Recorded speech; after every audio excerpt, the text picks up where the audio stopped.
County tourism leaders are putting together what they call the next step to showcase the Underground Railroad locally.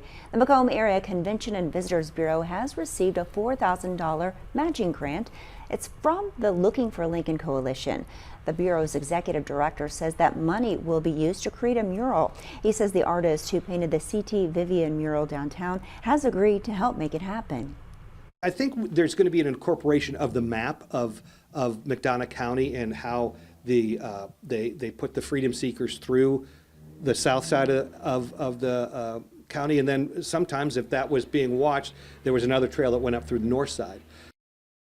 And he says they eventually want to incorporate a few wayside exhibits that contain QR codes. That's so you can research the history even more.